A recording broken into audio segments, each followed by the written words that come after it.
තෙරුවන් සරණයි. අපි කතා කරේ සතර සතිපට්ඨානය ගැන.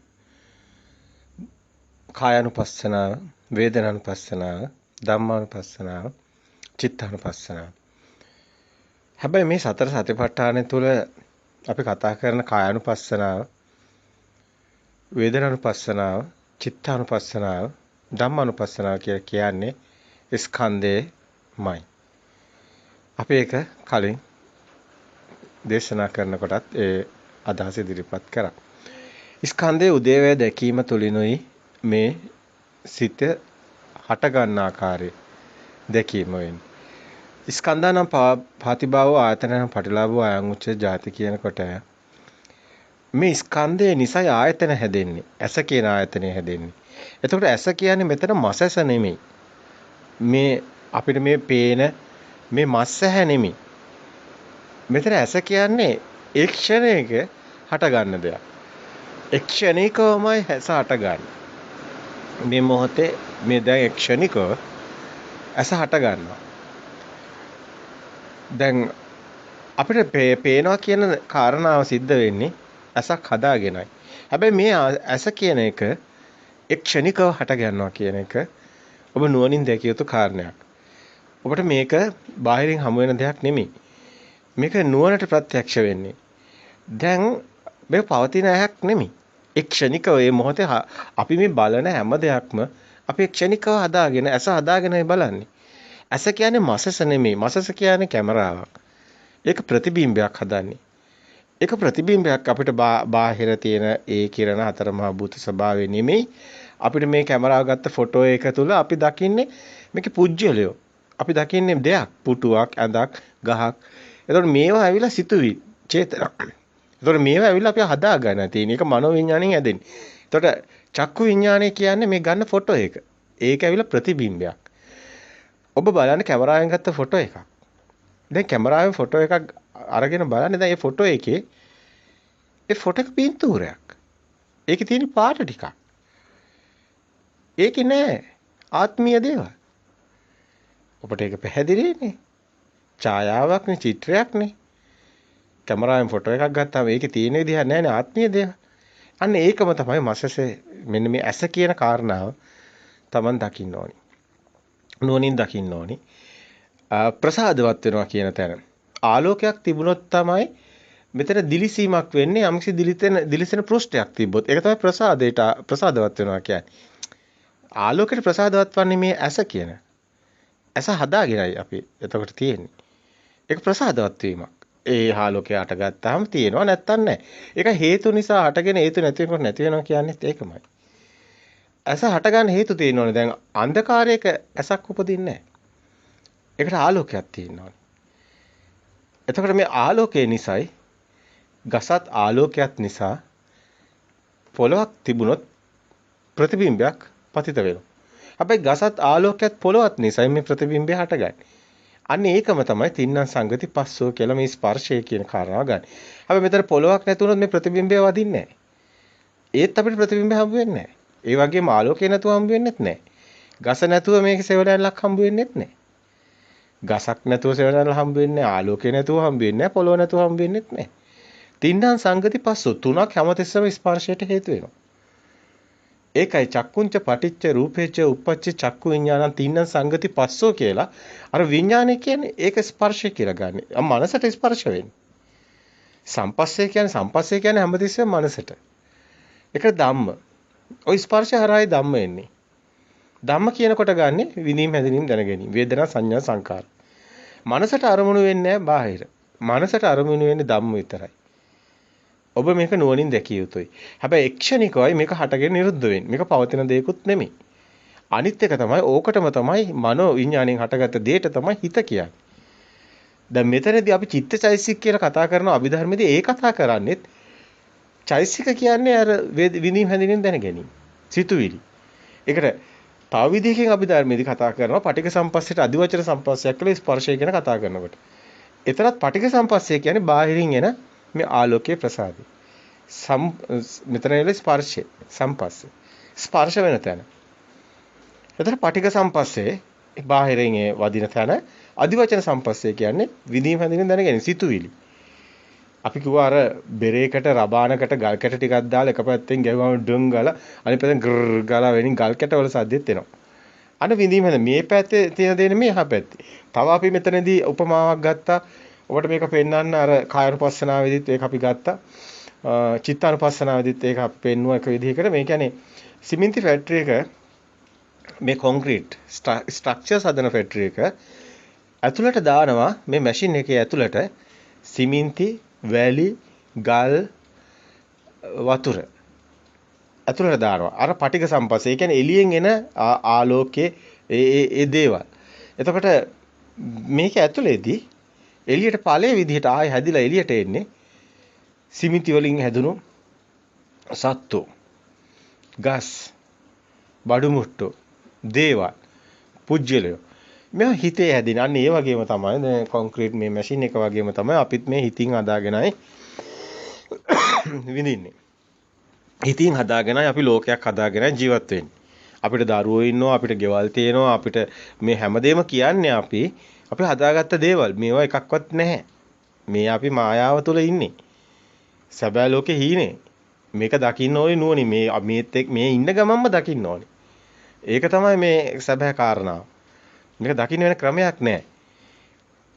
මේ කයම උපයෝගී කරගෙන කයෙන් මිදෙන්නයි ඕනි. කය එපා කියලා හරියන්නේ නැහැ. කය අනිත්‍යයි ඕනේ නැහැ කියලා හරියන්නේ නැහැ.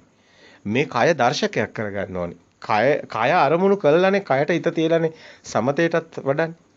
මේ කය අපිට නිවන් දකින්න උදව්වක් වෙනවා. ඒ කායानुපස්සනාව වඩනකොටත් ඒක හොඳින් නුවණින් දැකිය යුතු තැනක් තියෙනවා. දකින්න ඕනි. විශේෂයෙන්ම මේ කියන කාරණේ ඊට වැදගත්. එක් ක්ෂණිකව මේ මොහොතේ ඇස හැදෙනවා කියන එක. එක් ක්ෂණිකව ඇස කියන එක පවතින එකක් නෙමෙයි හට ගන්නවා. සිතත් පවතින එකක් නෙමෙයි. අපි හිතනවා පොඩි කාලේ ඉඳන් ආව කියලා නෑ ඒ සිත් වැල් එන්නේ. පවතින හිතක් නෑ. මේ ක්ෂණිකව දැන් එක හිතක් අට ගන්නවා. අන්න ඒක තමයි සිත. ඒක නිරුද්ධ වෙලා ඊගාවට ටක් ගාලා අට ගන්න ක්ෂණිකවම. ඒක ඊගාව හිත. මේ චිත්ත වීති කියලා තියෙන්නේ ඇයි? අයි සිත් වැල් පෙන්නන්නේ. අයි අපි කතා කරන සිතක් හැදෙනකොට අපි කතා කරන සම්පස් දැන් ඔබ දන්නවා චිත්ත වීති වල ඔබ යම්කිසි අධ්‍යයනයක් කරලා තියෙනවා නම් අභිධර්ම වල ඔය චිත්ත වීති වල මේක හොඳට පෙන්නනවා. මේක පෙන්න සම්පටිච්ඡන සම්තීර්ණ වොත්තපන මේක ජවන් ආයි මේක එන හැටි මේක හොඳට මේ දෙයක් බවට පත් වෙන්නේ මේ අවිල සංඥාවනේ. සංඥාව කියන්නේ පෙරමතකේ. දැන් අර කකුලුවාගේ කතාව තමයි මෙතනට ගන්නෙ. මකුලුවා කතා ගන්නකොට මකුලුවා දැලක් බඳලා වගේ. එතකොට මේ දැලට මොන හරි ඇවිල්ලා වදිනවා. ඒක ස්පර්ශය කියලා ගන්න. ඒ ස්පර්ශයට එන්නේ සම්පස්සේ හරහා ඒක ආලෝකයට සම්පස්සේ ස්පර්ශය වෙන්න පුළුවන්. එතකොට ප්‍රසාදයෙන් ගන්නෙ. ප්‍රසාද වෙන්න පුළුවන්. එතකොට සද්දයට ප්‍රසාදයක් වෙන්න පුළුවන්. ප්‍රසාදයක් කියන්නේ හැමතිස්සෙම මනසට ඒක ඇවිල්ලා ඉන්ඩිකේට් කරන අරමුණක්. ප්‍රසාදයක්. ඉතින් ප්‍රසාද පහක් තියෙන පංචායතන හරහා. දැන් මනසින් එන අරමුණු ඒ ප්‍රසාද වෙනයි. ඒක මනෝ ద్వාරයෙන් උපදින්නේ. නමුත් බාහිර රූප අපි කියන ශබ්ද, ගන්ධ, රස, පහස මේවා. දිට්ඨ සුතමත විඤ්ඤාත. මෙන්න මේ ප්‍රසාද. මේක හරි මේ සංකීර්ණ දෙයක් කරගන්න ඕනේ නැහැ. බොහොම සරල සිද්ධියක්. බාහිරින් මේක ප්‍රසාදවත් වෙනවා, ආලෝකයට ප්‍රසාදවත් වෙනවා වගේ මේ ප්‍රසාදය හරහා තමයි අපි මනසෙන් විඳින්නේ කොහොමද? අපි කොහොමද සැප විඳින්නේ? අපි කොහොමද දුක් විඳින්නේ? හිතක් හදාගෙන. ඒතර මේ හිත හැදෙන්නේ කොහොමද? ඒ ක්ෂණිකවයි මේ හිත හටගන්නේ. මෙන්න මේක අපි හැදෙන හැටි දැකලා ඒ හිතේ මිදෙන්නයි ඕනි. ඒකයි විනය්‍ය ලෝකයේ අවිද්‍යාව සියලු දුක් වලින් මිදෙනවා. හැබැයි විනය්‍ය ලෝකයේ අවිද්‍යාව දෝමනසන් කියන්නේ මේ දුකෙන් මිදෙනවා, ලෝකෙන් මිදෙනවා කියන්නේ මේ ලෝකයෙන් සම්පූර්ණයෙන්ම මේ ගිහි අයින්ට වෙලා මේ පැලන දුවන එකක් නෙමෙයි. ලෝකේ තියෙනවා. දරුවෝත් ඉන්නවා, ගෙවල් දොරවලුත් තියෙනවා, සේරම තියෙනවා. නමුත් Taman ඇලිලා නැහැ. ඇයි ඒ? Tamanගේ ප්‍රඥාවේ ඥානෙ සකස් වෙනවා. ප්‍රඥාව සකස් වෙන සත්‍ය දකින්නකොට. සත්‍ය දකින්නකොට මේකේ මායාව මොකද්ද, බොරුව මොකද්ද, ඇත්ත මොකද්ද කියලා දකිනවා. දැකලා ඒත් එක්ක ඉන්නවා. ඇලෙන්නෙත් නැහැ, ගැටෙන්නෙත් නැහැ. මේක දන්නවා මේක සත්‍ය නෙමෙයි කියලා. අවබෝධ ඥානය තුලින් ඉන්නවා. සංකිතේ නිබ්බිදාය නුවණින් මිදිලා. අවබෝධයෙන් මිදිලා ඉන්නේ. අන්න රහතන් වහන්සේ අවබෝධයෙන් මිදිලා ඉන්නේ. රහතන් වහන්සේ නිවන් දැක්කට පස්සේ රාත්භාවයෙන් උත්පස්සේ බහුජන හිතයි බහුජන සුඛයි නැත්තම් කොහොමද කරන්නේ? කොහොමද රහතන් වහන්සේ සමාජය තුල හැසිරෙන්නේ? ඒ 아무තු කෙනෙක් නෙමෙයි. ඒ කෙනා ඒ විදියමයි. නමුත් ඥානෙ වෙනස්. අවබෝධය වෙනස්. අර පෘථග්ජන භූමියේ ඉන්න අයට ඒ අවබෝධය නැහැ. ඒ අය පුදුන් මනසෙන් ඉන්නේ. අවු රහතන් වහන්සේගේ ස්වභාවය පුදුන් මනසෙන් අභිභවා ගිහිල්ලා සත්‍ය දැකලා සත්‍ය තුල ඉන්නේ. සත්‍ය තුල තියෙන සත්‍ය පමණයි. දැන් මෙතන එතකොට වැදගත්ම තව කාරණයක් තමයි අපි හැමතිස්සෙම ඉස්මතු කරන්න යන්නේ මේ එක්ෂණික සිත කියන එක. එක්ෂණික උපත මරණය දකින්න එක. එක්ෂණික භවය හටගෙන නිරුද්ධ වෙන එක. ಜಾති එක්ෂණිකව හට ගන්නවා කියන එක. මේ නිවන් මාර්ග විශේෂත්වය තමයි අපි හැමතිස්සෙම කතා කරන්නේ එක සිතක් ගැනයි. සිත් වැල්ලිටම පෙන්නන්නේ ඒව ගැට ගැහිලා වැල් හැදිලායි අපිට දේවල් එන්නේ. ඒ අපි එකතු කරගෙන ඉන්නේ. දැන් අපි දෙයක් හැදෙනකොට ඒකට ශබ්ද එකතු වෙලා ඒකට අර පටවි කියන තද ගතිය, කාය ස්පර්ශය එකතු වෙලා මෙතන මනෝ ස්පර්ශය එකතු වෙලා මෙතන මේ සෝත ස්පර්ශය එකතු වෙලා ඒ වගේම මේක සෝත සම්පස්සේ, එතකොට කාය සම්පස්සේ, ගාන සම්පස්සේ, ජීව සම්පස්සේ, ඒ වගේම චක්කු සම්පස්සේ. මේවා සියල්ලගෙම එකතුවක් විදිහට තමයි අපිට දේවල් හැදිලා තියෙන්නේ. අපි ලෝකයක් හැදිලා තියෙන්නේ. අපි ජීවත් වෙන්නේ. අපිට කතාවක් තියෙන්නේ. අපිට ආත්මීය ලෝකයක් හැදිලා තියෙන්නේ. එක්කගෙම එකතුවෙන්. ඒකෙන්ද අපිට ගැලවෙන්න බැරි. දැන් කෙනෙක් අහයි ඔබ නෑ කියන්නේ කොහමද? දැන් ඉස්සරහා තාප්පයක් තියෙනවා. ඒක තාප්පයක් තියෙනවා. නෑ අපි කියලා නෑ ඒක සම්මුතිය, ප්‍රඥප්තිය. එතකොට එයා කියයි එනවා කී අල්ලලා බලන්න. ඔය අල්ලන්න පුළුවන්. ඔය තාප්පේ තියෙනවා. ඔය නෑ කිව්වොත් ඒක කඩාගෙන යනොත් ඔය ඈ කියලා වැටෙනවා. ඔයාගේ විනා එතකොට ඔයාගේ ජීවිතේට හානියක් වෙනවානේ. ඔහොම යන්න බෑනේ කියයි. එතකොට ඒක දැන් හරි. හරි. ඒක අවබෝධඥානෙනේ තියෙන්නේ. එයාට නෑ. ඔබට තියෙනවා. අවබෝධඥානෙ තියෙන කෙනා කොහොමද දන්නේ? එයාට සම්මුතිය තුලයි තාප්ප තියෙන්නේ. එළිය තාප්ප කියලා එහෙම කතාවක් නෑ. ඒක අපි හිතේ අදාගෙන තියෙන්නේ. පටවිය හතරමහා භූත ස්වභාවය තියෙන්නේ. තද ගතිය ඇල්ලුවා මේ තාප්පයක් අහුවෙන්නේ නෑ. තද ගතිය කියන්නේ තාප්පයක් නෙමෙයි. ඇහැට අහුවෙන වර්ණයක් තාප්පයක් අහුවෙන්නේ නෑ. එතකොට කනට අහුවෙන ශබ්දයක් තාප්පයක් අහුවෙන්නේ නෑ. තාප්ප කියන්නේ සම්මුතියක් කියලායි අපි කියන්නේ. ඒකයි මේක අවබෝධයෙන් මිදීමක්. සංකිතේ නිබ්බිදාය කියන්නේ ඒකයි. සංකිතේ නිබ්බිදාය. සංකිතේ නිබ්බිදාය. මේ කාරණා ඊටාම වැදගත්. අනිත් එක මේක ඒ මොහොතේ හටගන්නේ. අර මේ කායानुපස්සනාව වඩනකොට ගොඩාක් වැදගත්. අර මේ වතුරට එබෙන ඒ දණ්ඩක් උඩ බල්ලයි කතාව. එහෙම නැත්නම් පොකුණට එබෙන බල්ලයි කතාව. බල්ලෙක් පොකුණට එබෙනවා. බල්ලට පොකුරේ බල්ලෙක් ඉන්නවා පේනවා. තමන්ගේම ඡායාව. නමුත් බල්ලා දන්නේ නැහැ. බල්ලා රැවටෙනවා පොකුණේ බල්ලෙක් ඉන්නවා කියලා. මේ බල්ලා බුරනවා. වචී සංකාර සිද්ධ වෙනවා. බල්ලා නියපොතු උලුප් වෙනවා. කාය සංකාර සිද්ධ වෙනවා. බල්ලා පවුරු ගන්නවා බිම. බල්ලා මේකේ ද්වේෂසිතක් හට ගන්නවා. මනෝ සංකාර, කාය සංකාර, වචී සංකාර බල්ලා බුරනවා. මේ සියල්ලම මේ බල්ලගේ මේ සංඛාරා බල්ලාගෙට සිද්ධ වෙනවා. දැන් බල්ලා හිතන්නේ බල්ලෙක් ඉන්නවා කියලා වතුරේ. හැබැයි බල්ලා එබෙන කොටයි බල්ලා ඉන්නේ. බල්ලා නොදන්න කාරණාව ඒකයි. බල්ලා එබෙන කොටයි බල්ලා ඉන්නේ. මෙන්න මේ විදිහ තමයි අපි මේ ලෝකේ. අපි ලෝකේ මේ මොහොතේ හදාගන්නේ අර බල්ලා එබෙන කොට වගේ. කණ්ණාඩියට ආලෝකය වැටෙන කොටයි මෙතන ප්‍රතිබිම්බය හටගන්නේ. මේක අපි හිතන්නේ කලින් තිබ්බා කියලා නෑ කලින් තිබ්බා නෙමෙයි. ඒ මොහොතේ හටගන්නේ. හැම එකම මේ මොහොතේ. ඒ වගේම තමයි මේකේ තවත් තියෙන ගැඹුරුම කාරණාව තමයි මේ මොහොතේ ක්ෂණිකව හටගන්නවා කියන වගේම ඒක කලින් තිබුණ නෑ කියන්නේ මේක තමන්ගේ හිතේ පෙර මතකයේ අනුවයි මේ සම්මුති නිසයි ලෝකයක් හැදෙන්නේ. සම්මුති නැත්තම් ලෝකයක් නෑ. පාටක් විතරයි, ශබ්දේ සද්දයක් විතරයි, ගන්ධේ ගන්ධයක් විතරයි. ඕව නිකන් හිතක් නිසයි මේ ප්‍රශ්නේ තියෙන්නේ. හිතක් හටගත්ත නිසයි. දැන් අපි තුමු ගහක් ගමු. දැන් ගහට ප්‍රශ්නයක් නැහැ ශබ්දයක් තිබ්බා කියන්නේ. දැන් ගහට ප්‍රශ්නයක් නැහැනේ ඔය කිසිම දෙයක් ගහ හිතන්නේ නැහැ කියන එතන ඒකේ අදහස්. දැන් මෙතන මිනිස් දැන් ගහට එතකොට ශබ්දයක් විතරයි. මිනිස්යාට ශබ්දයේ තුල දෙයක් තියෙනවා. ශබ්දේ එන කෙනෙක් ඉන්නවා. ශබ්දේ එන දෙයක් තියෙනවා. ඒවා හිතේ හදාගෙන තියෙන. මෙන්න මේක තමයි වෙනස. මේක තමයි මේ ප්‍රසාදය කියන්නේ. මේක තමයි ආයතනයක් හැදෙන්න හේතු ස්පර්ශය. මේක තමයි විඳීම හැදෙන්නේ මේකට දැනීමකට එන්න හේතු. කොහොමද දේ දුන්නක් පෑවුවේ? ඔන්න සිතක් හටගත්තේ කොහොමද කියන එකයි ඔය දෙකම එක වගේ තියෙන්නේ. හේතු නිසායි හටගන්නේ. හේතු නැතිකොට නැති වෙනවා.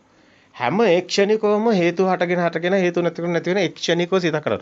හැබැයි ගැඹුරුම කාරණේ තමයි සිත කියන්නේ අපේ ශරීරයේ ඇතුලේ තියෙන දේකුත් නෙමෙයි එළියේ තියෙන දේකුත් නෙමෙයි.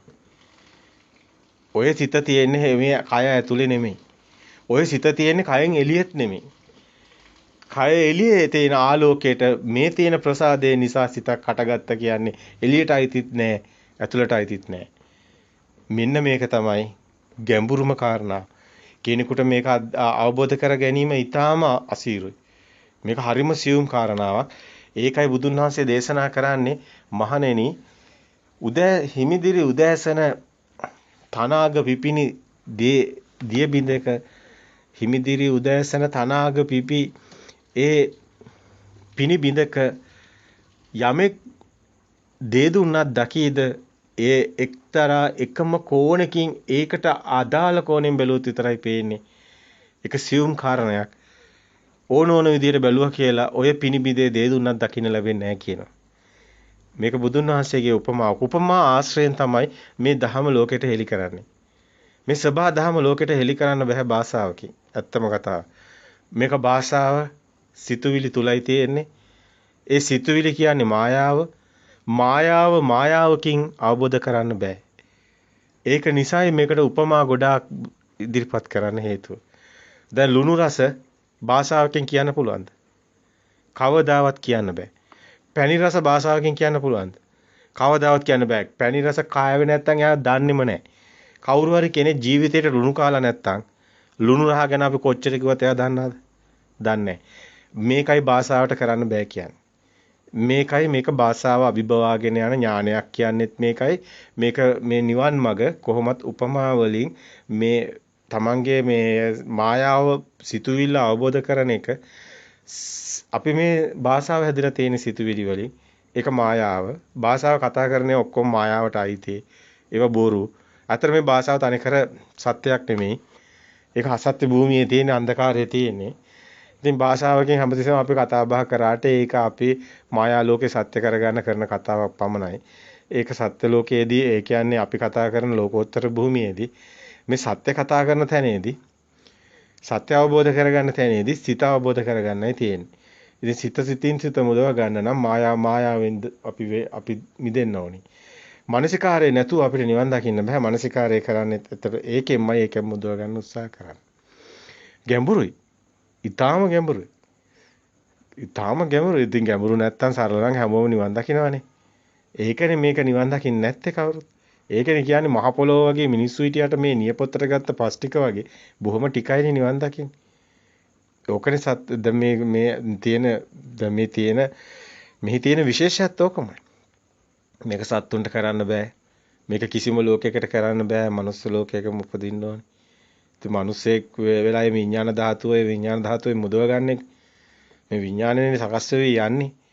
ඇති වෙනව නැති වෙනව හට ගන්නව නිරුද්ධ වෙනව මේක විඥානයනේ.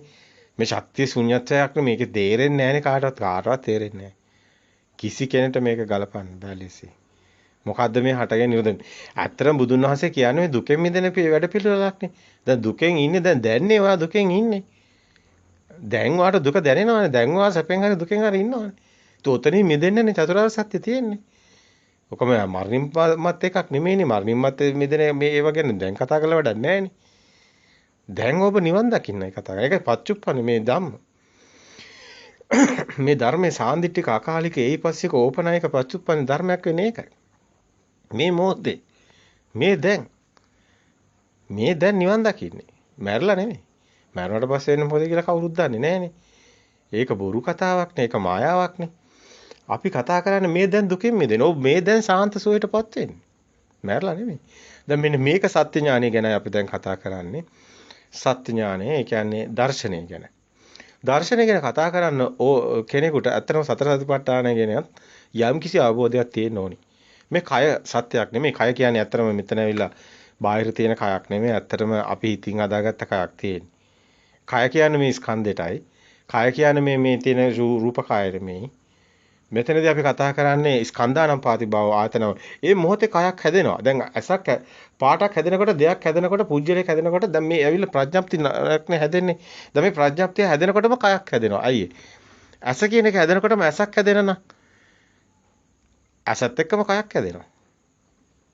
එතන දැන් කන කියන එක හැදෙනකොටම කන කියන ආයතනත් එක්කම කයක් හැදෙනවා. ස්කන්ධය හැදෙනවා. ස්කන්ධය තමයි කය කියන්නේ. විඳීම හැදෙන දැනගෙන නිසා. ඇත්තටම ඇසක් හටගත්ත නිසානේ දැන් මේ මොහොතේ ඔන්න ඔබට අරමුණක් එනවා. දැන් ඔන්න වැස්ස වහින සද්දයක් ආවා. ඒතකොට සෝත සම්පස්සයක්. ටක් ගාලා මේ අරමුණක් එනවා. දැන් මේ වහිනවා කියලා. දැන් මේ වහිනවා කියන එකක් කොහෙද තියෙන්නේ? ඔය ඉන්නේ වතුර ටිකන්නේ. ඔක සම්මුතිය ප්‍රඥාප්තිය කොහෙද දැන් හැදෙන්නේ? හිතේ හැදෙන්නේ. හිතේ හැදෙන කියන්නේ මේ මොහොතේ ක්ෂණේ හැදෙන්නේ. ඒතකොට මේ මොහොතේ ක්ෂණේ මොකක්ද හැදෙන්නේ? ස්කන්ධයක්. ස්කන්ධය කියන්නේ මොකද්ද? විඳීම හැදෙන දැනගැනීම. ප්‍රසාදයක් වෙනවා කියන්නේත් ඕකමයි. මේක ගැඹුරුයි, මහා ගැඹුරක් තියෙනවා. මේ දර්ශනේ ඊටාම ගැඹුරු දර්ශනයක්. සත්‍ය කියන්නේ පරම සත්‍ය. පරම සත්‍ය කියන්නේ පරමාර්ථ සත්‍ය. Universal truth. මේ විශ්වයේ තියෙන පරම සත්‍ය මේ කියන්නේ. මේ කියන්නේ අජර අමරණීයත්වයට යන සත්‍ය ගැන. මේ කියන්නේ නිවන අවබෝධය සඳහා යන ඒ නිවන කියන එක කොතනද ස්පර්ශ කොතනින්ද මිදිලා නිවන් දකින්නේ කියන එක ඔබ විසින්ම ග්‍රහණය කරගන්නවා. කාටවත් කවුරුත් නිවන් දක්වන්න බෑ. තමන්ගේ හිතින් තමන්ගේ සිතට සත්‍ය පේනවා තමන්ගේ හිතේ සත්‍ය අවබෝධ කරගන්නේ තමන්ගේ වඩා. කාටවත් දෙන්න බෑ. කිසි කෙනෙක්ට තව කෙනෙක්ව නිවන් දක්වන්න බෑ. ඒක බුදුවරයෙකුටවත් කරන්න බෑ. පුජ්‍යල භාවයෙන් ගත්තත් අපි එහෙම කතා කරත් කිසි කෙනෙක්ට තව කෙනෙක් නිවන් දක්වන්න බෑ. ඒක තමයි ඇත්ත. තමන්ගෙම සාන්දිටිකව සිද්ධ වෙන්නේ. තමන්මයි දන්නේ කියන්නේ සාන්දිටිකයි කියන්නේ ඕකටයි. තමන්ගේ ඉන්න සිතේ ගින්න පත්තු වෙන එක, ඇලෙන එක, ගැටෙන එක, ඉරිසියාව, රාගේ, දේශේ, මෝහේ, වෛරය ඔක්කොම තමන්ගේ සිත ගැන තමනු ගැනයි තියෙන්නේ. කතාව. පිටකයට ඒක කතාවක් නැහැ. තමනුයි ඒ සියල්ලගෙම මිදෙන එක හැමදේම දාන්නේ තමනුයි ඒකට සියල්ලම මේක පච්චුප්පන්න ධර්මයක්. තමන්ගේම ධර්මයක්. ඉතින් මේක සාන්දිටිකයි. මේක මේ ධර්මයේ තියෙන විශේෂය තමයි මේ ක්ෂණිකව මේ මොහොතේ තියෙන ධර්මයක් නිසා මේකට කාලයක් නැහැ. හැම මොහොතක්ම මෙයා සිහිය එළඹුවොත් සිතුවිලි අයින් කරපු ගමන් මෙයාට එන්නේ මොහොත විතරයි. අතීතයක් නැහැ. අතීතයක් නැති වුණොත් මොකද වෙන්නේ හිතට? දැන් ඉපදිච්ච දවසේ ඉඳන් මේ වෙතනන් තියෙන දතරේ කවුරු රියස් කරොත් මොලේ මොකද වෙන්නේ? දැන් ඔබට සාමාන්‍ය දැනීමක් තියෙනවානේ. සාමාන්‍ය දැනීමේ කම්පියුටර් එකේ දත දානවා. CPU එකේ දන්නවානේ. මෙමරි කෝඩ් එකේ දත දාලා තියෙන්නේ. data දාලා තියෙන්නේ. දැන් ඔය ටික ඉරේස් කරොත් මොකද වෙන්නේ? Okay empty. his අන්න ප්‍රභාස්වරං චිත්තා. මේ මොලේ CPU එක වගේ. database එකක් වැඩ කරනවා. ওই database එක ඉරේස් වෙච්ච ගමන් ප්‍රභාස්වර සිතේනවා. සමනලෙක් වගේ සහැල්ලුවක් දැනෙනවා. හුළඟ වගේ දැනෙනවා. මහා පුදුම සහැල්ලුවක් දැනෙනවා. හිත පුදුම නිර්මලයි. අන්න පුළුවන් නම් කරන්න. ඔබ දිව්‍ය ස්වභාවයටපත් වෙනවා.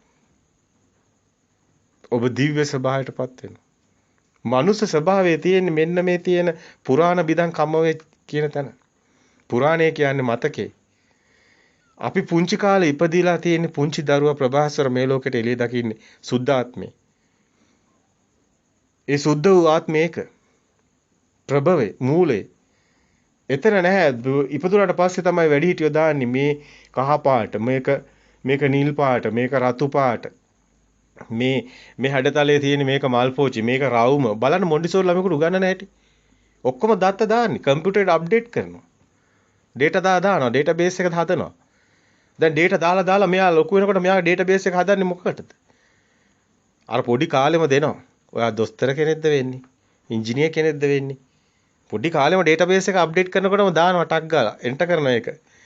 අර දැන් ඔය තියෙන එක සිස්ටම් ටක් ගාලා එන්ටර් කරන්නේ. අන්න ඒක කරනවා. ඊට පස්සේ ඒ දරුවගේ ඔළුවට දාන්නේ ලොකු අය. දැන් දරුවා හිතා ගන්නවා මම ලොකු වුණාම ડોක්ටර් කෙනෙක්. ඊට පස්සේ එතන ඉඳන් ඒ දරුවා ඒ ට්‍රැක් එකේ සේරම data ටික දාගෙන යනවා. අවසානයේ විභාගත් කරනවා, ඒවත් කරනවා, කැම්පස් උත් යනවා, ඔක්කොම කරලා අන්තිමටම ලෝගුවක් දාගෙන, නලාවක් දාගෙන දැන් ඉතින් චරිත රඟපානවා. එයා මේ චරිතයක් රඟපාන. එයාට දාපු data ටික අනුව ඒක යන්නේ. එහෙම කෙනෙක් මේ ලෝකේ නැහැ. එයාම ඇඟේ ලේ තියෙන්නේ, එයා තුස්ම ගන්නවා, කවදාරි පොළොවට පස් වෙනවා. ඕක නිකන් සිතුවිල්ලක් විතර. ඒ සිතුවිල්ල තුළ මාන්නයක් උපදිනවා. අහංකාරයක් උපදිනවා. ලොකුකමක් හිතට එනවා. ආත්මීය හැඟීම දරුණු වෙනවා. එච්චරයි. පුස්සක්. එතන නැහැ ඔය කියන දිව්‍ය ස්වභාවය. ඔතන නැහැ ඔය කියන මේ කියන නිර්මලත්වයට ප්‍රභාස්වර සිත අපිරිසුදු වෙලා දූෂණය වෙලා තමයි ඔය කියන සේරම මේ ඔය සම්මුති ලෝකයේ හැදිලා තියෙන්නේ. ඔය තියෙන රැකියාවල් ටිකක් සමාජයක් තියෙනවනේ සමාජයේ ජීවත් වෙන ක්‍රම ටිකක් තියෙනෝනේ. ඉතින් සමාජයක් නම් මිනිස්සු ගොඩක් ඉන්නවා. මිනිස්සු ගොඩට ආරක්ෂාව පොලිසියක් ඕනි. ඒ වගේම අසනීපයක් වුණොත් බෙහෙත් දෙන්න වෛද්‍යවරු ටික ඕනි. ඒ වගේම ඒගොල්ලන්ට ඉන්න තැන හදාගන්න ඔය වගේ ඉංජිනේරු ටිකක් ඕනි. ඉතින් මේවා රස්සාව. ඔච්චරයි. ඔය ජීවත් වෙන මාර්ග ක්‍රමෝපායන් ටිකක් තියෙනවා. දැන් ඉතින් ඔය ජීවත් වෙන මාර්ග ටික කොහෙද තියෙන්නේ? ඉතින් අනිත් ඒකට විශේෂ හැකියාවන් ටික එතන ඩේටා ටික හැදෙනවා. ඉතින් ඒ සමාජය රැකෙනවා. සමාජය ගෙනියන්න තමයි ওই ටික තියෙන්න ඕනේ. ඕක නැහැ මේ පරම සත්‍ය ඕක නැහැ. පරම සත්‍යෙට ඕව වැඩක් නැහැ. ඔයා දොස්තර කෙනෙක් වුණත් එකයි, ඉංජිනේර කෙනෙක් වුණත් එකයි, මොකෙක් වුණත් එකයි. ඇමති කෙනෙක් මොකෙක් වුණත් එකයි. ඒක මනුස්ස පුහුදුන් ලෝකේ. සැබෑ ලෝකේ ඒක නෙමෙයි. අමරණීයත්වයට එතනින් යන්න බෑ. මේ ඉපත, මේ මරණය හැමෝම මැරෙනවා. ඒ හැමෝටම දුක උරුමයි. හැමෝම මරණ දවසට අඬනවා. හැමෝම ඊර්ෂ්‍යාවෙන් කෑ ගහනවා, වේදනාවෙන් කෑ ගහනවා, දුක එනවා, සැප එනවා, සින්දු කියනවා, hina වෙනවා. අර මනුස්ස ලෝකේ තියෙන සේරම ඒ ටික තමයි තියෙන්නේ. එතන බොළඳ ලෝකේ. මෝහ ඝන අන්ධකාරය. සදා අමරණීයත්වය එතන නැහැ. ඒක අවබෝධයෙන් දකින්න ඕනි. දකින්න ඕනි මොකද්ද මේ සමාජ සංස්කෘතිය කියන්නේ ඕකට. දැන් ඕක ඇතුලේ ආගමක් ඕනි. අයියේ. දැන් ඕක ඇතුලේ තියෙන බයක්. කොයි වෙලාවෙ මැරෙද්දන්නේ. දැන් ඕකට ආගමක් ඕනි. අන්න ආගම් හැදෙනවා. ඒකත් අර වගේම එකක් විතරයි. නමුත් මේක පරමාර්ථ සත්‍ය කියන්නේ ධර්මය කියන්නේ ආගමක් නෙමෙයි. පරම සත්‍ය කියන්නේ ආගමක් නෙමෙයි. බුදුහාමුදුරුවෝ කවදාවත් බෞද්ධයෙකුට බණ කියලා නැහැනේ. බුදුන් වහන්සේ බෞද්ධයෙකුට බණ කියන්න ඕනේ නැහැනේ. බෞද්ධයා කියන්නේම කවුද? මේ භවයේ එක්ෂණික උපදින භවයේ දකින්න කෙනා බෞද්ධයානේ. එයාට බණ කියන්න ඕනේ නැහැනේ අවබෝධ වෙලානේ. බණ කියන්නේ හැමතිස්සෙම මේ ඉන්න මේ ආගමක් අදාළ නැහැ. බ්‍රාහ්මණයන්ට, ජටලේන්ට, නිගණ්ඨයන්ට එදා බුදු සමය තුල හිටපු ඒ ආගම් වල ඔක්කොම ධර්මය ඇහුවා. ධර්මය අවබෝධ කළා. සියලු ආගම් වල අය ධර්මය අවබෝධ කරනවා. මේකට ආගමක් නැහැ. මේක ආගමකට දාන්නත් මේ දැන් ඉන්නේ ඉතින් අපේ තියෙන මේ සංස්කෘති රටාව තුළ ඒක ආගමක් හදාගෙන එහෙම තිබ්බට අපිට කරන්න දෙයක් නැහැ. ඒක නිවන් මාර්ග කියන්නේ වෙනම කතාවක්. ඒක මුළු ලෝකෙටම අයිති, විශ්වයට අයිති. මේක විශ්ව සම්ප්‍රදායට අයිති.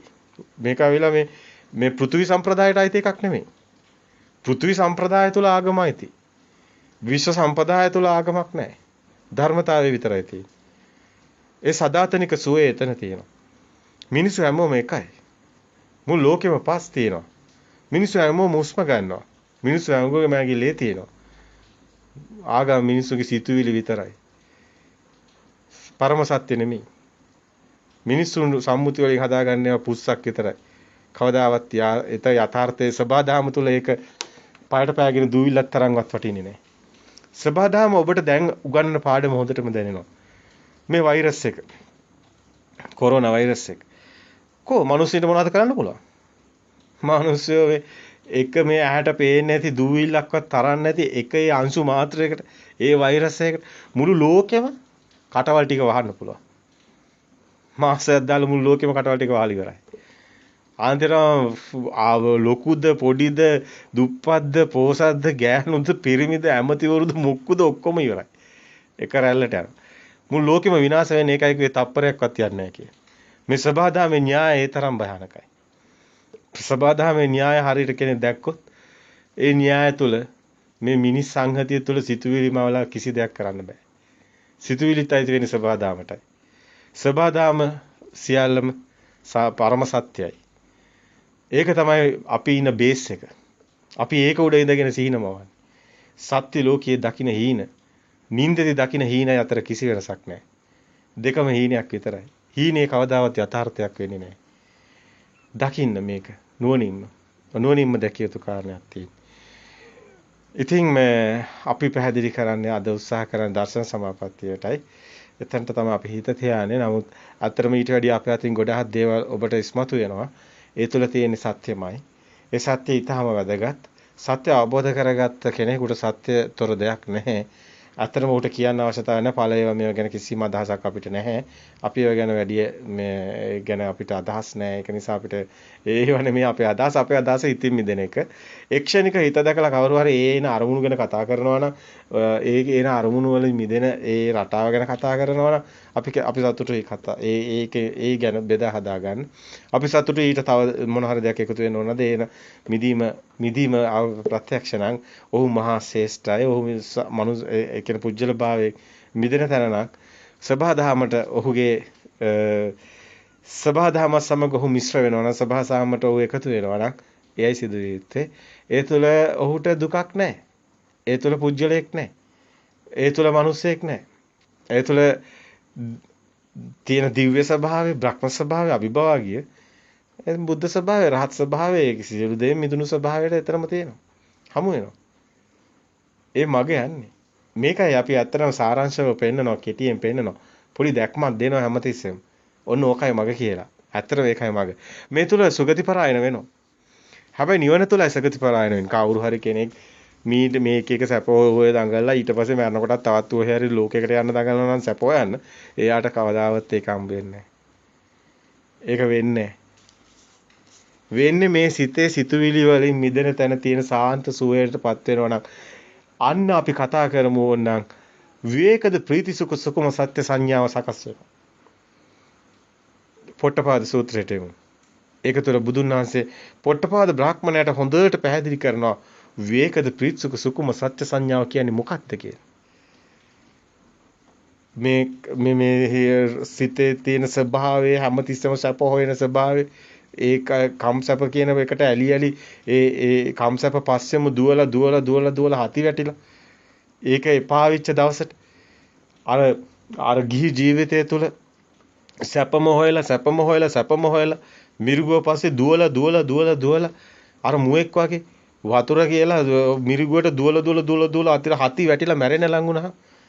සැප හොයලා සැපක් නැහැ කියලා තේරිච්ච දවසක් එනවා. අන්න ඔහු නිවනට ලඟ වෙනවා. අන්න විවේකයේ හොයනවා. මානසික සුවය හොයනවා. විවේකද ප්‍රීති සුඛ සුභ ඒ විවේකයේ කියන්නේ කම්සප හේම අත්තරපු ගම ඔහුට දැනෙනවා සාන්ත ප්‍රණීත ගතිය. ඒ ප්‍රීතියක් දැනෙනවා සුඛේ එතනම එනවා. ප්‍රීති සුඛ ඒකාග්‍රතාව කියන තැනට ගේහසිත සෝමනස්සේ සැපහෙව්වා. ගේහසිත දෝමනස්සේ දුකටපත් වුණා. සැප හම්බ වෙන්නේ නැහැ. සැපේ හෙව්ව හම්බුනේ නැහැ. ඒක අවසානයේ ඒකේ කෙලවරක් නැහැ කියලා තේරලා ගේහසිත දෝමනස්සයට ආවා. ගේහසිත උපේක්ෂාවට එනවා. එහෙම නැත්තම් ගේහසිත උපේක්ෂාව ගේහසිත දෝමනස්සයෙන් ඒකේන නෙක්ඛම්මසිත සෝමනස්සයට එනවා. ඒ කියන්නේ ගිහි ජීවිතය තුළ කම්සපේ හිම අත්හැරලා ඔහු නෙක්ඛම්මයට එනවා. කම්සප අත්හැරපු පැත්තට එනවා. කම්සප අත්හැරන පැත්තේ තමයි නෙක්ඛම්මේ තියෙන්නේ.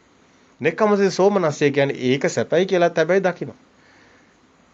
එතනත් සැපක් දකින්න. දැන් කම්සප අත්හැරපු ගමන් දැනෙන සැප. නෙක්ඛම්මසිත සෝමනස්ස. ඒක සෝමනස්ස හොඳයි කියලායි ගන්නෙ. නමුත් ඒකෙත් හොඳක් යා ඊට පස්සේ යා හොයනවා මේකේ ඵල හොයනවා මේකේ මේ නිවන් දකින්න හොයනවා ඵල හම්බ වෙන්නේ. ඵල පස්සේනේ යන්නේ ඒකෙත් යාට නොපෙනෙන සපක් තියෙනවා. ඒකයි සෝමනස්සේ කියන්නේ.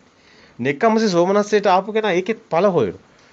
දැන් බලනවා භාවනා කරනවා දැන් සමාධි හොයනවා සමාධි පිරිනනවා ඒක පවතින්නෙත් නැහැ. ඊට පස්සේ ධ්‍යාන බලනවා ඊට පස්සේ මේවා ඵල හම්බ වෙන්නේ නැහැ. සෝවන් වෙලත් නැහැ. දැන් ඊටපු තැනම මේ නෙක්ඛම්මසේ දැන් මෙයා ආරාණයට ගියා කියමු. ආරාණයට ගියත් එයාට තියෙනවා නිවන් දැකීමේ අර ආසාවක්. ඒකයි සෝමනස්සේ කියන්නේ. නමුත් ඒක වෙන්නේ නැතුනොත් මොකද වෙන්නේ? එයා ආයි නෙක්ඛම්මසේ දෝමනස්සේට වැටෙනවා.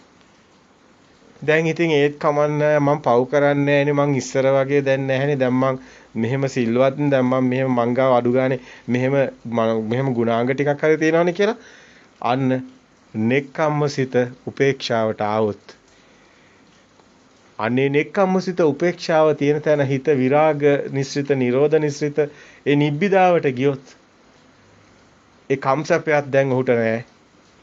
හැබැයි ඔහු මොනවාරි හොය හිටියනම් ඒ මහා තිබිච්ච ඒ ගින්නක් දැන් හොයන ගින්නක් නැහැ. හිත නිවිලම යනවා. අන්න එනවා අර සිතින් මිදෙන පැත්තෙන් එන්නේ. හැබැයි දර්ශන සමාපත්තිය සත්‍ය ඥානය අවශ්‍යමයි. අපි නෑ කියන්නේ නැහැ. ඒක අවශ්‍යමයි. ඒ හරහා මේ ගමන තියෙන්නේ. ඒක යම්කිසි විදියකින් කල්යාණ මිත්‍රයෙක්ගෙන් එයාට ලැබෙන්න ඕනි පණිවිඩේ. ආ කියන්නේ ධර්මයේ සත්‍ය දකින්න ඕනි.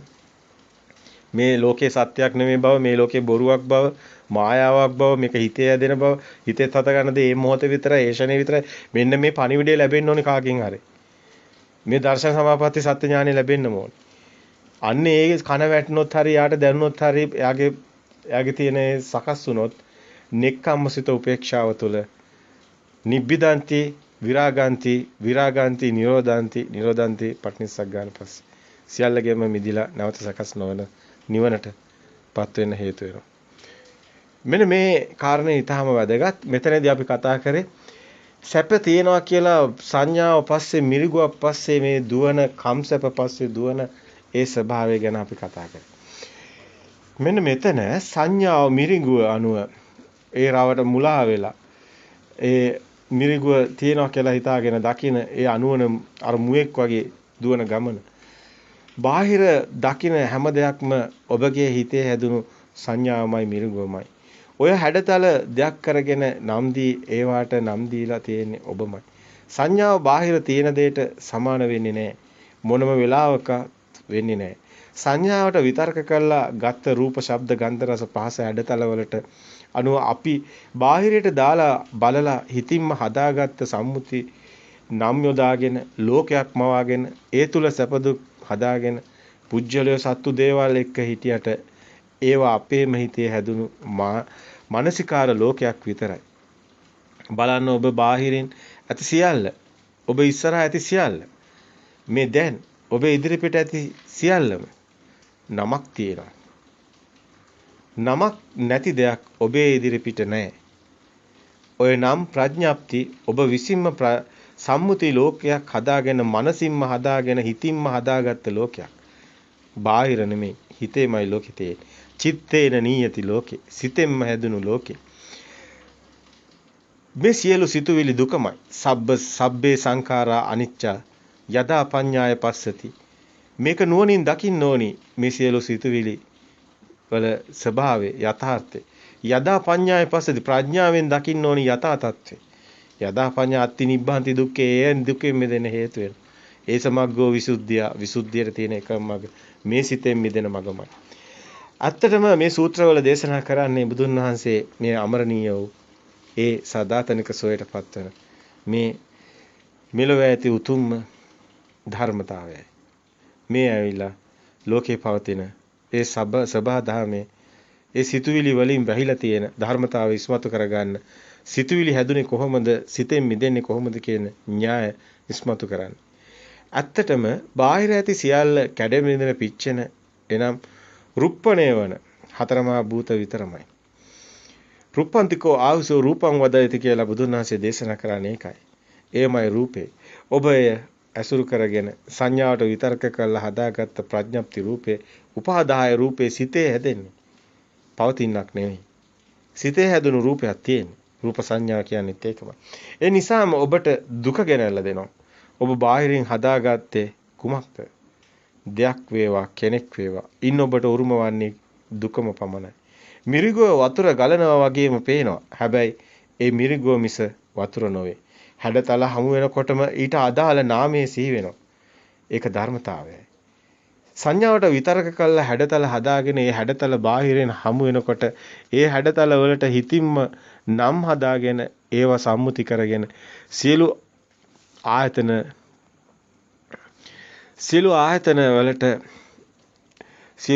වට කරගෙන ඒ ගලපගෙන ලෝකය හදාගෙන තියෙන්නේ හිතින්මයි. ඒ විඥානේ මායාවයි. මායා ලෝකේ සත්‍යයක් නොවේ. සත්‍ය නම් විපරිණාම වීමයි. ඒ නිසාමයි ඔබට බාහිරින් දෙයක් කෙනෙක් හමු වෙනකොටම හමු වෙලා තියෙන්නේ දුකමයි. දෙයක් හමු වෙනවා නම් හිතින් හැදුනා නම් එන අරමුණේ දෙයක් ඔබ සත්‍ය කරගත්තා නම් ඔබ සත්‍ය කරගෙන තියෙන තැන තියෙන්නේ දුකක් විතරයි. ඔබ එහි සත්‍ය දැක්කනම් මේ බාහිර නොවේ හිතමයි කියලා. ඒ හිතින් මිදුණා නම් එය බාහිරට අපට හමු නොවේ නම් ඔබ බාහිරෙන් මිදුණා නම් ඒ නාමයට රූපේ හමු නොවේ නම් ඔබ ඉන්නේ දුකින් මිදිලයි. හැබැයි මේක අවබෝධ ඥානයක්. ඔබ නුවණින් දකින කාරණයක්. ඔබගේ ප්‍රත්‍යක්ෂතාවයේ ඔබගේ ප්‍රත්‍යක්ෂතාවයේ තියෙන්නේ අවබෝධය තුලයි. මේ නිවන් මඟ තියෙන්නේ අවබෝධය තුලයි. මේක බාහිරින් ඔබේ සිතෙන් මිදීම සාන්දිටික ඔබටමයි. ඔබ දන්නවා ඔබට සත්‍ය ලෝකේ සත්‍ය වෙන්නේ නෑ දැන්. ඔබ දැන් ඉන්නේ මේ ලෝකේ සත්‍ය දකිනවා. මේ බොරුවට ඔබ රැවටෙන්නේ නෑ. ඔබ මායාව විද්‍යාව මැජික් වලට ඔබ රැවටෙන්නේ නැත්තම් ඔබේ සිතේ මැජික් විඥාණයට අසු වෙන්නේ නැත්තම් ඔබ ලෝකෙන් මිදෙනවා. ඔබ ලෝක විදූ තත්වයට එනවා. ඒ සංඥාව බාහිර තියෙන දෙයට සමාන වෙන්නේ නැහැ. මොනම වෙලාවකවත් හැඩතලයේ එනකොටම නාමයේ සිහි වෙනවා. ඒ වගේම නාමයේ ඇහෙනකොට හැඩතලයේ සිහි වෙනවා. කියන්නේම ඔබ ඉන්නේ බාහිර දෙයක් හම්බ වෙලා. ඒ කියන්නේ දුකේමයි. කෙලස් කියලා ශබ්ද ඇහෙනකොටම හිතේ ඇදිලා තියෙන්නේ ඇහෙන් බලන්න අතින් අල්ලන්න පුළුවන් නාසයෙන් සුවඳ දකින්න ලැබෙන ඒ භෞතිකමය ආකෘතියක් සංඥාවට විතර්ක කරලා ගන්න ඒ පෙරමතකයේ අනුවයි ඔබට දෙයක් හමු වෙන්නේ. හැබැයි ඇහුනේ නිකම්ම ශබ්දයක් විතරයි. ඒක ඇතුලේ දෙයක් තිබුණේ නැහැ. කනට ඇහෙන්නේ ශබ්දයක් විතරයි. ශබ්දයක් විතරයි. මේ ලෝකෙම තියෙන එකම ශබ්දයයි. ඒකේ දේවල් නැහැ. නමුත් දේවල් හැදෙන්නේ අපේ හිතේ. මෙයයි සත්‍ය. හැබැයි ඔබ බලන්න මෙතන පුංචි කාරණයක් තියෙනවා. පුංචි කාලේ පුංචි දරුවට මේ රූපෙට නාමේ හැමතිස්සම අපි බාහිරින් පෝලා තියෙනවා. පුතේ මේ අම්මා. පුතේ මේ තාත්තා. පුතේ මේ නැන්දා. පුතේ මේ වාගේ අක්කා. පුතේ මේ වාගේ ඇඳ. පුතේ මේ වාගේ කාමරේ. කවුද මේවා දැම්මේ? බාහිරින්. ඊට පස්සේ ඔයා ගිහින් බලනවා. ඒ අම්මා. ඒ තාත්තා. එතකොට අක්කා. එතකොට ඒ ඇඳ. එතකොට මේ කාමරේ. ඊට පස්සේ කණ්ණාඩියෙන් බලනවා මේ තියෙන්නේ මම. මේ රූපේ මගේ. දැන් මෙයා හැඩ බලනවා, කොණ්ඩේ පීරනවා. දැන් මෙයාගේ මට 아무තු දැනීමක් ඇති වෙනවා. මෙයා අන්න මම හදා ගන්නවා. මේ දත්ත දාන්නේ නාමයක් කරහා. අක්කා කියන්නේ ශබ්දයක්. ශබ්දයක් කරහායි ඔය ඩේටා දාලා තියෙන්නේ. තාත්තා කියන්නේ සද්දයක්. තත් ගාලා පුංචි දරුවා තාත්තා කියන වචනේ කියන හැටි බලන්න. මම්ම ගාලා අම්මා කියන වචනේ කියන හැටි බලන්න. ශබ්දේ රූපය හැදෙන්නේ. ශබ්දේ මේ බලන්න නාමය හැදෙන්නේ. නාමයේ හිතේ හදලා තියෙන ශබ්දේ හරහා. ඔබට ඒක දැනෙනවද? මේ කරන වැඩේ කුමක්ද කියලා. ඇත්තටම බාහිර තියෙන එකම ශබ්දයයි. ඔක තේරුම් ගන්න අමාරුයි. අපි කියනවා විද්‍යාඥයෝ භෞතිකවාද තරංග කියලා කියනවා. ශක්තිය. ඒ ශක්ති තරංගයේම තමයි තාපය ගත්තා. චුම්බකය ගත්තා. ඒ තරංග වලින් තමයි පෙන්වන්නේ ශබ්දය ගත්තා. ඒ තරංග වලින්ම තමයි පෙන්වන්නේ ආලෝකය ගත්තා. හර්ට්ස් 20 හර්ට්ස් 20000 මෙහෙම එක එක විදිහට මේවා එක එක පරාසයන් අරගෙන මුළු ලෝකෙම තියෙන එකම සත්‍යයක්. ඔය ශක්තියක් ගැන කතා කරන්නේ. ඔකට කියනවා යුනිවර්සල් ට්‍රූත් විශ්ව ශක්තිය කියලා. ඔය හරහා තමයි පදාර්ථය හැදෙන්නේ. මේක මා ගැඹුරු කතාවක්. ඉතින් මේකම තමයි සිත හැදෙන්න හේතු වෙන්නේ. ඉතින් මේ යුනිවර්සල් ට්‍රූත් මේකේ තියෙන ස්වභාවය මොකද්ද? මේක හැම මොහොතෙම ඇති වෙන නැති වෙන දෙයක්. ඒකයි අනිත්‍ය කියන්නේ.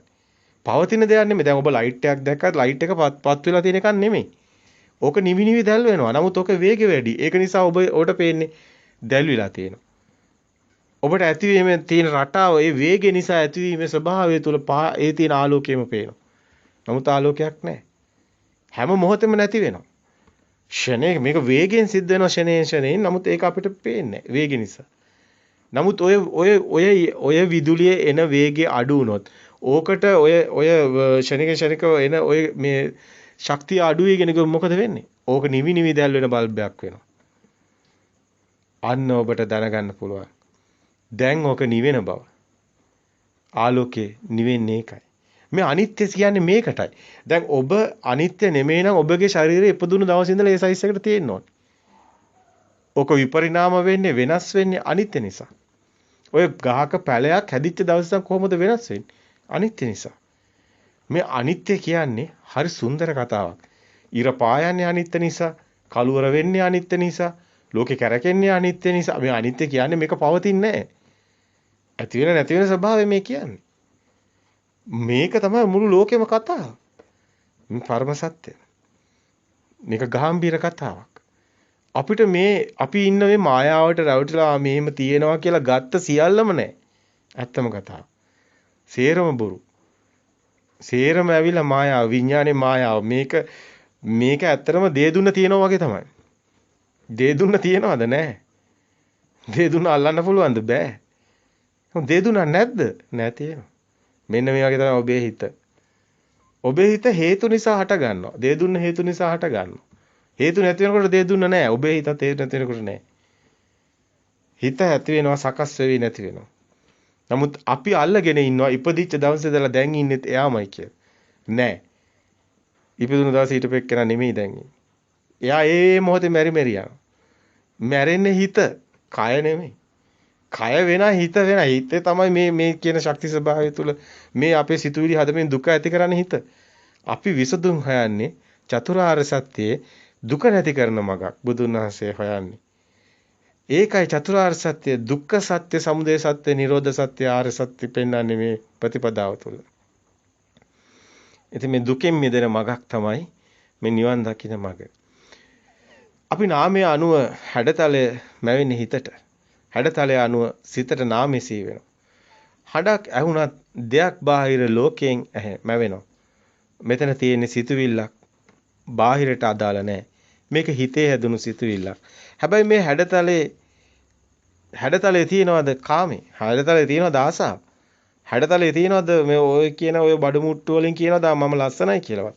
නැහැ. ඒවා හිතවල හැදෙන්නේ. හැඩතලේ කියනවාද මේ අම්මා කියලා? නැහැ. ඔබේ හිතේ අම්මා හැදෙන්නේ. අම්මා කියනකොටම හැඩතලය හැබැයි මැවෙනවා. අඹ කියනකොටම හැඩතලය මැවෙනවා. දැන් නාමය එනකොට රූපේ එනවා. හැබැයි නාමේ හැදිලා තියෙන්නේ සංඛාරා අවිද්‍යාව නිසා. සිතුවිලි දැන් හිතේ තියෙනවා. පෙර මතකයක් දැන් ඔබට තියෙනවා. පෙර මතකයක් තියෙනවා කියන්නේ ඔබ නව සිතුවිලි උපදින්න හේතු වෙනවා. මේකේ තව පැත්තක් තියෙනවා. නාම මාත්‍රේ ගැටෙන්නේ නැතිවත් සිතටම හැඩතල අරමුණු මැවෙනවා. හිතින්ම උපද්දලා හිතින්ම දෙනවා අරමුණු. හැඩතලයේ සිතට අරමුණු වෙනකොටම නාමයේ සිහි වෙනවා. ඔබ බලන්න ඔබ නිකන් ඉන්නකොට ඔබට එක එක ඒවා හිතෙනවා. ඔබට එක එක ඒවා මැවෙනවා. හිතෙනවා කියන්නේ රූප. ඒව රූප සංඥා. දැන් හිතෙනවා කියන එක කොහොමද රූපයක් උනේ? දැන් රූප තියෙන ඔබ කිය එළියනේ අර පේන්නේ ඒවනේ. නෑ ඔබ ඇස් දෙක පියාගෙන බලන්න. දැන් ඔබට දරුවා සිහි වෙන්නේ නැද්ද? දැන් ඔක රූපයක් නෙමෙයිද? දැන් රූප කොහෙද තියෙන්නේ? රූප කියන්නේ සිතුවිලි. දැන් තේරෙනවද එළිය පේන්නේත් ඔහොමයි කියලා? එළිය පේන්නේත් ඔහොමයි. ඔබ හිතේ හදාගත්ත දේ එළියෙන් බලන්න. ඔබ ආයිමත් ඇස් දෙක පියා ගන්නකො. දැන් ඔබ ටීවී එකේ හරි දැකපුවා බලන්න ඇමරිකාව කියලා එකක් තියෙනවා. ඔබ ගිහින් තියනවද? නෑ. දැන් ඔබට ඇමරිකාව මතක් වෙන්නේ නැද්ද? ඇමරිකාව කියනකොටම මේ මේකක් මතක් වෙනවා. කොහොමද? ඔබේ සිතුවිලි. සිතුවිලි කියන්නේ රූප. ඒකයි මේවා රූප සංඥා කියන්නේ. හිතින් හදාගත්ත රූපයි අපි ජීවත් වෙන්නේ. අපි හිතනවා නෑ අපි බාහිර ලෝකේ අර ඉන්නේ දරුවෝ අපි ඒගොල්ලොත් එක්ක ඉන්නේ. නෑ ඔබේ හිතේ දරුවා ඉන්නේ. හිතේ ওই රූපේ තියෙන්නේ. ඒකයි සමහර අම්මලා දරුවා මරුණාට පස්සේ අවුරුදු 10 20 30 හිතේ රූපේ. අම්මට හීනෙනුත් පේනවලු. අම්මට මේ පේනවලු එනවත් පේනවලු. මේ ආගෙම හිත එයා දකින්නේ. එයා හිතනවා බාහිරින් එනවා කියලා. බාහිරින් කවුරුත් එන්නේ නැහැ. එයා දකින්නේ ආගෙම හිත. මේ හිතේ තියෙන රූප මේක විශේෂ කතාවක්. චෛසිකවල සුවිශේෂී ලක්ෂණයක් තියෙනවා. කෘත්‍යයක්, ගතියක්. කවුරුවත් කරනවා හෝ නෙමෙයි. ඒ චෛසිකයන්ගේ චෛසික ලක්ෂණේ නම සිහි වෙනකොටම හැඩතලයේම වෙනවා. හැඩතලයේ එනකොටම නාමය සිහි වෙනවා. හැබැයි මෙතන සිතුවිලි තියෙන්නේ බාහිර නෙමෙයි සිතුවිලි රූප බවට පත් වෙලා තියෙන්නේ. සිතුවිලි තියෙන්නේ. බැරි වෙලාවත් නිමිති අනුව්‍යංජන ගත්තොත් මේ සිතුවිලි ඇතුළට බැස්සොත් ඒකෙන් හොඳ එනවා නරක එනවා. ඒ අවිද්‍යාව දුක්ඛ දෝමනස්සයට හිත වැටෙනවා. හිත දුකට වැටෙනවා. ඒ සිතුවිල්ල බැස්සොත් අනේ පුතා මේමනේ යා මේම කරානේ අනේ මේම වුණානේ. එහෙම හිතුව ගමන් මෙයාට දුක එනවා. මෙයා හිතින් හදාගෙන හිතින්ම මේවත් අදලා ඒව වෙනස් කරත් බලනවා. සිතුවිලි වෙනස් කරපු ගමන්ම එයාගේ හිත එයා විසින්ම දන්නේ නැතුව පාරාවලල්ලක් වෙනවා. දුකක් හට ගන්නවා. සැපක් හට ගන්නවා. මෙන්න මේකයි කුසලයේ අකුසලයේ කියලා කියන්නේ. කුසල් අකුසල් උපදිනවා කියන්නේ ඔන්න ඔතනටයි. ඒ හේතු වෙනවා. මේකයි උපාදාන කරගෙන අපි ඒ උපාදාය රූපාදාගෙන දුක් විඳිනවා කියන්නේ. කාමයේ පැත්තට එනවා මේ රූප ශබ්ද ගන්ධ රස පහස විඳින්න පටන් ගන්නවා. මේක නැවතත් බාහිරින් හොයනවා. දැන් මෙයා බාහිර කියලායි හැමතිස්සෙම හිතන්නේ. නමුත් එයා දන්නේ එයාගේ හිතත් එක්කයි එයා ඉන්නේ. අපි නිමිති වශයෙන් ගත්තොත් අවිද්‍යාව දුක්ඛ දෝමනස්සයට මේක හේතු වෙනවමයි.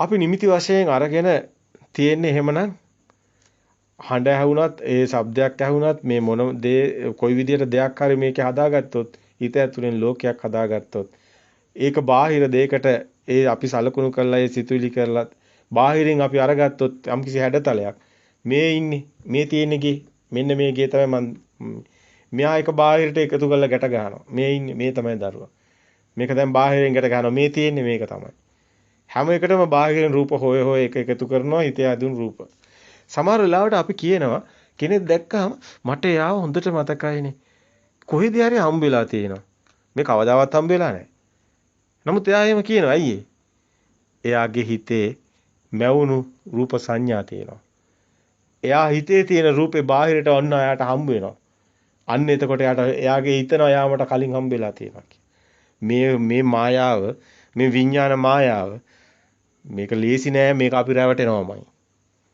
අපි හිතනවා සමහරලාට අපි මේ එළියේ ඉන්න කෙනෙකුට ආදරය කරනවා කියලා. නෑ. ඔබ සමහරලාට ෆොටෝ එකක් දිහා බාගෙන ඔබේ හිතෙන් දෙනවනේ රූපයක්. ඔබ ඔය හිතේ තියෙන රූපෙට ආදරය කරන්නේ. ඇත්තටම අපි බාහිර නෙමෙයි. අපි හිතේ ඉන්න කෙනාට ආදරය කරන්නේ. අපි අපේ හිතට ආදරය කරන්නේ. අපි සමහරලාට බාහිරින් කෙනෙක් එනවා. එයාට අපි කැමති නැහැ. සමහරලාට එයා අපිට බනිනවා. සමහරලාට අපිට කේන්ති යනවා.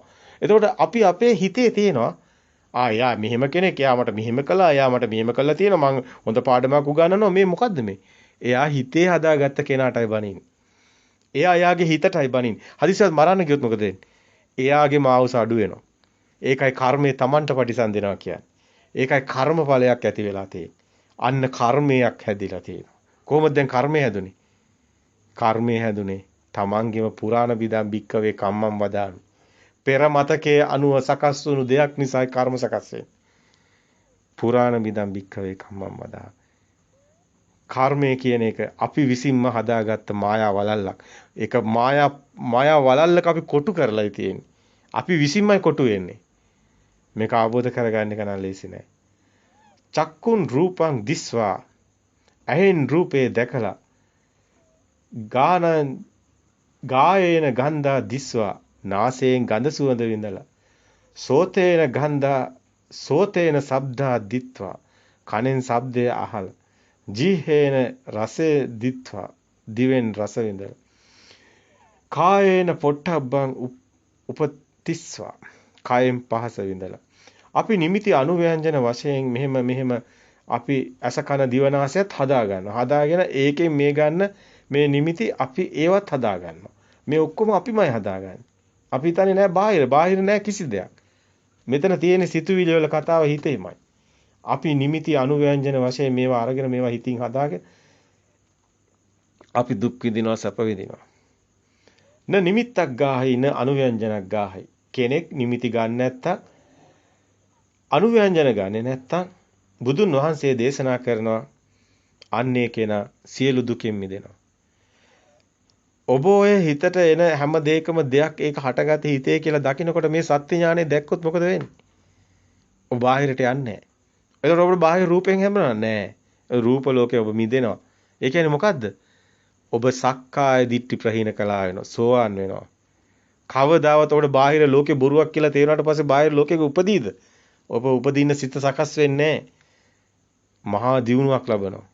මේ සත්‍ය දකින කෙනා මේ දියුණුව ලබනවා. ඒකයි දස්සනා පහතබ්බා කියන කොටසේ බුදුන් වහන්සේ පෙන්නනවා සබ්බස සූත්‍රෙත්. තුන් සංයෝජන ප්‍රහීන වෙනවා කියන. සක්කාය දිට්ඨි විචිකිච්ඡා සීලබ්බත පරාමාස ප්‍රහීන වෙනවා. විචිකිච්ඡාව තියන කෙනෙක් ඉන්න ඕනි. සිල් රකින්න කෙනෙක් ඉන්න ඕනි. සක්කාය දෘෂ්ටිය ප්‍රහීන වෙනවා කියන්නේ මේ රූපේ බාහිර නැහැ කියන අවබෝධ වෙනවා කියන්නේ සිල් රකින්න කෙනෙක් නැති වෙනවා. විචිකිච්ඡාවක් ඇති වෙන කෙනෙක් නැති වෙනවා. සියලු දුකෙන් මිදෙනවා. මෙන්න සෝවාන් වෙනවා. මෙන්න ආර්ය භූමියට ප්‍රවේශ වෙනවා. ඒකයි නාමයෙන් මිදෙනකොටම රූපයෙන් මිදෙනවා. රූපයෙන් මිදෙනකොටම නාමයෙන් මිදෙනවා. මේ රූපේ හදාගෙන බලනවා කියන සිතුවිල්ල ඒ සෙත් සකස් වුණොත් ඔහු නිවන් දකිනවා. ඔහු නිවන් මාර්ගට ප්‍රවේශ වෙනවා. ආර්ය භූමිය හමු වෙන්නේ ඔතනින්. අන්න යමෙක් මේකට හැබැයි රැවටෙනවා නම් මේ නිමිති වලට හසු වෙනවා නම් අනුව්‍යංජන ගන්නවා නම් මේවා නැවත නැවත අபிසංස්කරණය ලක් වෙනවා නම් මේ සිතුවිලි වලට බහිනවා නම් සිතුවිලි සබ්බේ ධම්මා නාලං අබිනිවේෂය වෙනුවට සබ්බේ ධම්මා මේක රිංගනවා නම් අවිද්‍යා දෝමනස්සේ මේ යත්තාපි කරණීයං අවිද්‍යා දෝමනස්සානං පාපක අකුසල ධම්මා පාපක අකුසල ධර්ම වලට මේ කෙනා ලක් වෙනවා. මේ නිමිති අනුව්‍යංජන කියන මේ ගන්නවා කියන තැන මේ පාපක අකුසල ධර්ම උපදින්න හේතු වෙනවා කියන තැන අපි හොඳින් දකින්න ඕනේ. නුවණින් දකින්න ඕනේ. ස්කන්ධ ගොඩවල්, රූප ගොඩවල්, අතීත අනාගත වර්තමාන මෙන්න මේක බුදුන් වහන්සේ මේ ගොඩවල් විදිහට අපේ මතකයේ ඇදලා තියෙන විදිහ අතීත අනාගත පච්චුප්පන්නං වා අජ්ජාතික අතීත අනාගත පච්චුප්පන්නං වා අජ්ජත් බහිද්ධාවා ඕලාරිකාවා සුකුමාවා හීනාවා ප්‍රනීතාවා දුර වේවා සන්තිකේවා ළඟ වේවා අතීත ගොඩවල් තියෙනවා අපිට රූප අනාගතේ අපි සිහිනමවන රූප ගොඩවල් හදාගෙන මේ මොහොතෙත් අපි සිහින දැක දැක ඉන්නවා ඒවයේ තියෙනවා සුකුම ඒවා ඒවයේ තියෙනවා රළු ඒවා අපි ෆොටෝ එකක් ගත්තොත් අපි හිතනවා අපි හරි ලස්සනයි කියලා සුකුම සංඥා තියෙන. අපි හිතන සමහරවිට අපි කැතයි කියලා ඒවයි ගොරෝසු සංඥා තියෙන. ප්‍රණීත ඒවා තියෙනවා. ආහාරයක් ගත්තත් මේක හරි රසයි මේක ප්‍රණීතයි. මේකේ අපිට හැමතිස්සෙම පේනවා මේ ළඟ තියෙන දේවල්, දුර තියෙන දේවල් මේවා තියෙන තාක්කල් මේ ගොඩවල් ස්කන්ධ ගොඩවල් කියලා බුදුන් වහන්සේ පෙන්නනවා. සිතේ හැදෙන සිතුවිලි ගොඩවල්. එහෙම කිව්වත් හරි. අයං උචති භික්ඛවේ මේ දුක හට ගන්න රූපස්කන්ධෝ කියලා පෙන්නනවා. අපි මේ ස්කන්ධය හඳුනනකොට තමයි බුදුන් වහන්සේ මෙන්න මෙහෙම කියන්නේ. අතීත අනාගත පච්චුප්පන්නං වා අජ්ජාතිකාවා බහිද්ධාවා ඕලාරිකාවා සුකුමාවා හීනාවා ප්‍රනීතාවා යන්දූරේ සන්තිකේවා අයං උචති භික්ඛවේ රූපස්කන්ධා කියලා කියනවා. අන්න ස්කන්ධ ගොඩවල් ස්කන්ධය හඳුන්වන්නේ එහෙමයි. ස්කන්ධ සූත්‍රයේ මේක ඔබට දකින්න ලැබේ උපාදානස්කන්ධ සූත්‍රයේ සංයුත නිකායේ 3 මතකයේ හිටියට ඔබ උපාදාන කියලා සූත්‍රයක් තියෙනවා. ඒ දිහේ බැලුවොත් ඔබට මේ උපාදානේ කොහොමද දෙයක් හැදෙන්නේ බාහිර කියන තැන අද අපි ඔබට මේ පැහැදිලි කරපු කාරණා ටික දකින්න ලැබෙනවා. අතීත අනාගත පච්චුප්පන්නං වා අජ්ජාතිකාවා බහිද්ධාවා ඕලාරිකාවා සුකුමාවා හීනාවා ප්‍රනීතාවා යන්දූරේ සන්තිකේවා සාසවා උපාදානීයේවා අයං උච්චති භික්ඛවේ රූප උපාදානස්කන්ධා කියලා කියන්නේ. අතන කිව්වේ අතීත අනාගත පච්චුප්පන්නං වා ඕලාරිකාවා සුකුමාවා අජ්ජත් බහිද්ධාවා මේ කිව්වේ දුර වේවා සන්තිකේවා අයං උච්චති භික්ඛවේ රූපස්කන්ධා. අනේ ස්කන්ධය කොහොමද හැදෙන එක? ඒක රහතන් වහන්සේලාටත් හැදෙනවා. හැබැයි අතීත අනාගත පච්චුප්පන්න ඕලාරික සුඛම කියලා මෙහිම අරගෙන අතීත අනාගත පච්චුප්පන්නව අජ්ජත් බහිද්ධාව ඕලාරිකව සුඛමව හීනාව ප්‍රණීතව යන්දූරේ සන්තිකේව සාසව උපාදානීයේවා කියන වචනේ ඊටා වැදගත්. බාහිරෙන් මේ තියෙන රූපේ ගැට ගන්නවා කියන එකයි මේ උපාදානීයවා කියන වචනේ මෙතනදී ගන්නෙ. සාසව උපාදීනීයවා අයං උච්චති භික්කවේ රූප උපාදානස්කන්ධා කියලා උපාදානස්කන්ධය හඳුන්වලා තියෙන්නේ. සංයුත නිකායේ 3 වෙනි කොටසේ ඔබට මේ උපාදාන සූත්‍රයේ මේ ටික හොඳට දකින්න ලැබෙනවා. දැන් ඔබට එහෙමනම් පේනවා මෙතන 11 ආකාරයේ ගොඩවල් තියෙනවා. එකට එකතු වුණාම රූප ගොඩක්, වේදනා ගොඩක්. ඔබට වේදනත් මේ වගේම ගොඩක් එකතු වෙලා හැදෙන්නේ. සංඥා ගොඩක්, පෙරමතකේ සංඛාර ගොඩක්, විඥාන ගොඩක්. මේ විදිහට පෙළදහම අනුව බැලුවත් පේනවා ප්‍රායෝගිකව ඔබ නුවණින් දැක්කොත් ඔබගේ ජීවිතය තුළින් මේ කාරණා ඔබට සත්‍ය බව අවබෝධ වෙනවා. මේ අපි මේ උපාදාන කොහොමද මේ උපාදානය හැදෙන්නේ කියන කාරණයට අපි හිත යොමු කළේ. මොකද අපිට මේ දර්ශනය කියන තැන සත්‍ය ඥානය දකිනකොට කොහොමද අපිට දෙයක් හැදෙන්නේ? කියන එක තමයි වැදගත් වෙන්නේ. එතකොට අපි මේ චිත්තානුපස්සනාවේදී තමයි අත්‍තරම මේ මනෝවිඤ්ඤාණයෙන් දෙයක් හැදෙන්නේ. ඒක අපිට පෙළදහම අනුව අපි බැලුවේ. නමුත් අපි ප්‍රායෝගිකව අපි එදිනදා අපේ ජීවිතය තුළින් මේක සත්‍යයක්ද කියන එක දැකලා ප්‍රත්‍යක්ෂ කරලා ප්‍රත්‍යක්ෂ නම් එක තමන්ට ප්‍රත්‍යක්ෂතාවය තුළ ආબોධඥාණයට ඇති වෙනවා. ඒකයි සතර සතිපට්ඨානය වඩනකොට කෙනෙක් විසින් යා යුතු මඟ වෙන්නේ. ප්‍රත්‍යක්ෂතාවයක් නැතුව තමන්ගේ ජීවිතේ මේක ඇත්තක් වෙන්නේ නැතුව නිකම් පොතක් කියවලා නම් වැඩක් නැහැ. තමන්ටම දැන් තමන් ඇවිදිනකොට යනකොට සතර ඉරියව්වේ මේක දකින්න ඕන. සම්පජානකාරී හොති. ආලෝකිතේ විලෝකිතේ ඉසින්නෝවා සිටින්නෝවා අභික්ඛන්තේ පටික්ඛන්තේ සම්පජානකාරී හොති. මේ යෝනිසෝ මනසිකාර. සම්පජානකාරී හොති කියන්නේ සිහිනුවණින් යා මේකවත් දකින්න. සම්පජානය කරන. සම්පජානය කියන්නේ අරමුණු දකින්න. අරමුණු දකින කෙනාටයි නිවන් දකින්න පුළුවන්. අරමුණු සිත හැදෙන හැටි දකින්නේ. කොහොමද මේ හිත හැදුනේ? දැන් මට සද්දයක් එනවා. අන ට්‍රිවිල් එකක් යනවා කියලා. ඒ ට්‍රිවිල් එකක් යනවා කියන සද්ද සම්මුතියක්නේ. එහෙම එකක් එළියේ නෑනේ. අන්න එයා නුවණින් හැමතිස්සෙම එන අරමුණු ඔන්නෝම දකින්න ඕනි. දැන් ඔබට දැන් පොණ හරි දෙයක් පේනවා ඇස් දෙකට. පේනකොටම මේක මොකද්ද කියලා තමන්ට දැනෙන්න ඕනි. ඒක බාහිර නෙමෙයි ඒ හිතමයි දකින්නේ. තමන්ගේ හිත ලස්සන දේවල් බාහිර නෑ. ලස්සන දේවල් තියෙන හිතේ. ඔබ ඔය හොයන්නේ මේ මගේ මං කැමති දේවල් කී කියන්නේ ඔක්කොම ඔයාගේ හිතේ තියෙනවා. ඔබ හිතින් හදාගත්ත හැඩතල. ඔබ විසින්ම හදාගෙන ඔබ විසින්ම පුරුදු කරපු හැඩතල වලට ඔබම කියනවා හොඳයි කියලා. ඒක ඔබ විසින්මයි හදාගෙන තියෙන්නේ. තමන්ම හදාගත්ත ලෝකයක තමන් ජීවත් වෙනවා. ඒක නිසා තමයි කියන්නේ චිත්තේන නියති ලෝකය කියලා. සිතින්ම හදාගත්ත ලෝකයක තමන් ජීවත් වෙන්නේ. බාහිර තියෙන ලෝකයක නෙමෙයි. මේ ලෝකේ බඹයක් පමණු ශරීරයේ තුලින් පනවන්නේ ඒකයි. බුදුන් වහන්සේ ලෝකය කියලා කියන්නේ සලආයතන ලෝකෝ. අසකන දිව නාසය මගින් ගන්න අරමුණු වලින් හැදුණු ලෝකයයි ලෝකය කියන්නේ. ඒක තුල අපි ජීවත් වෙන්නේ. හරි. අපි අද මේ උපාදාන කොටස පැහැදිලි අරමුණු කරේ. ඒ තුලින් සිතක් හට ගන්න හැටි. ඒ තුලින් මේ සත්‍ය ඥානේ දර්ශනේ එහෙම නැත්නම් නාමයත් රූපයත් මේ බාහිර රූපයට ගැට ගැහෙන හැටි සිතේ හදාගන්න රූප සංඥා බාහිරට යන හැටි. හැබැයි මෙතන ඔබ හොඳට පෙළදහම අපි කියලා නවත්තන්නම්. මේ පෙළදහම තුල හොඳට වැදගත් වෙනවා මේ තැන. චක්කුංච පටිච්ච රූපේච උප්පච්ච චක්කු විඥාන තින්නම් සංගති පස්සෝ කියනකොට ස්පර්ශයක් එනවා හිතට. අන්න මනෝ විඥානේ ඔතනින් පස්සේ හැදෙන්නේ. අතන එන්නේ පංච විඥාන. අසකන දිවනාසය කය කියන ඒවායි එන අරමුණු. ස්පර්ශයෙන් පස්සේ එන්නේ පස්සපච්චා වේදනා අන්න විඳීම් හැඳිනීම් දැන ගැනීම. ඒ අනුවයි මනෝවිඤ්ඤාණය මේ චෛසික සිතුවිලි හදෙන්නේ. යම් වේදේති තං සංජානාති අන්න පෙර මතකයෙන් එක ගලපනවා. යම් සංජානාති තං විතක්කේති අඳුනගත්ත දේ ඇඩතලේ මොකද්ද? දෙයක් බවට පත් කරගත්තේ හිතින් යම් සංජානාතං විතක්කේති යම් විතක්කේති තං විජානාති අන්න. දැන් ඔබ හිතේ දෙයක් හටගත්තා. එතකොට මේක තමයි මනෝවිඤ්ඤාණය කියලා අපි කියන්නේ. විඤ්ඤාණය දැන ගැනීම. රූප වේදනා සංඥා සංකාර විඤ්ඤාණ. ඔය මනෝවිඤ්ඤාණ. ඔය මනෝවිඤ්ඤාණයෙන් තමයි අපි දෙයක් හදාගත්තේ. දැන් ඕක ආයි බාහිර ඇස හදාගෙන බලන්න ආයතන හදාගෙන අපි ආයි එළිය බලනවා. අන්න මනෝවිඤ්ඤාණය දෙයක් හදාගත්තොත් උපාදාන කරගත්තොත් ඒකයි උපාදාන කරගන්නවා කියන්නේ එළියෙන් රූපය ආයි අල්ල ගන්නවා. ඒ ස්කන්ධ ගොඩවල් බාහිර තියනවා කියලා අල්ල ගන්නවා. හැබැයි එහෙම නොවුනොත් ඒක අනිදස්සන විඥානයේ බවට පත් වෙනවා. සත්‍ය ඥානෙ දන්න කෙනා හිතේ මේක හැදෙන්නේ බාහිර නෙමෙයි කියලා හිතනවනම් ඒක සත්‍ය දකිනවනම් එයාට බාහිරේව හොයන්න යන්නේ නැහැ. දැන් සද්දයක් ආවොත් ඒ කපුටක් එළියේ ඉන්නවා කියලා කපුට හොයන්න යන්නේ මේ හිතේනේ කපුටෝ ඉන්නේ. හිතේ ඉන්න කපුටෝ එළිය හොයන්න යන්නේ නැහැ. අන්න එයා අටලෝ දහමෙන් කම්පා නොවන ගුණය වගේ මහා මුනිවරයෙක් වගේ ඇවිදිනවා. එළිය මොන වුණත් එයාට ගාණක් නෑ. අයියේ ඒවා හිතේ තියෙන කියලා එයා දන්නවා. හිතේ නැත්තම් ඒවා එළියෙත් නෑ. එතකොට හිතෙන් මිදෙනවා. හරි. මෙන්න මේ කෙනා තමයි මේ සත්‍ය අවබෝධ කරගන්න කෙනා වෙන්නේ. මේ අනිදස්සන විඥානේ අවබෝධ වෙච්ච කෙනා. කේවට්ට සූත්‍රය ගැන අපිට ආන්න ලැබෙනවානේ. අපි ඒක දිගින් දිගට ඉදිරිපත් කරනවානේ.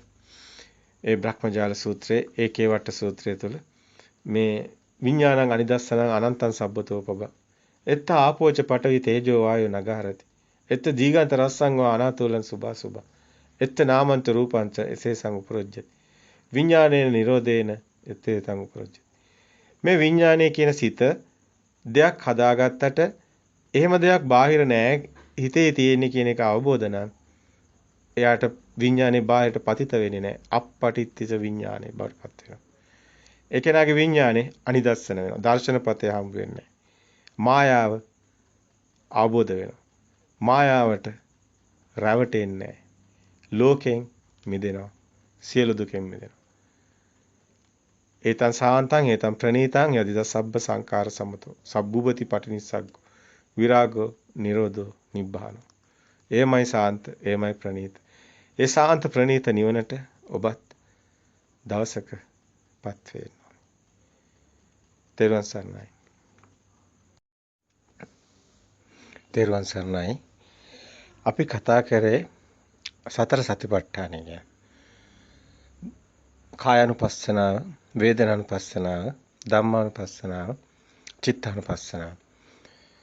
හැබැයි මේ සතර සතිපට්ඨානය තුළ අපි කතා කරන කායानुපස්සනාව, වේදනානුපස්සනාව, චිත්තානුපස්සනාව, ධම්මානුපස්සනාව කියලා කියන්නේ ස්කන්ධයමයි.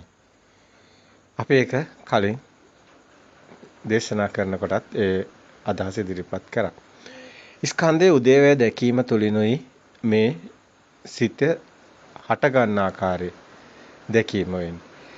ස්කන්ධානම් පාතිභාවෝ ආයතනනම් පටිලාභෝ අයං උච්චේ ජාති කියනකොට මේ ස්කන්ධය නිසා ආයතන හැදෙන්නේ. ඇස කියන ආයතනය හැදෙන්නේ. එතකොට ඇස කියන්නේ මෙතන මස් ඇස නෙමෙයි. මේ අපිට මේ පේන මේ මස් ඇහැ නෙමෙයි. මෙතන ඇස කියන්නේ ඒ ක්ෂණයක හට ගන්න දෙයක්. ඒ ක්ෂණිකවමයි ඇස හට ගන්න. මේ මොහොතේ මේ දැන් ක්ෂණිකව ඇස හට ගන්නවා. දැන් අපිට පේනවා කියන කාරණාව සිද්ධ වෙන්නේ ඇසක් හදාගෙනයි. හැබැයි මේ ඇස කියන එක ක්ෂණිකව හට ගන්නවා කියන එක ඔබ නුවණින් දැකිය යුතු කාරණයක්. ඔබට මේක බාහිරින් හමු වෙන දෙයක් නෙමෙයි. මේක නුවණට ප්‍රත්‍යක්ෂ වෙන්නේ. දැන්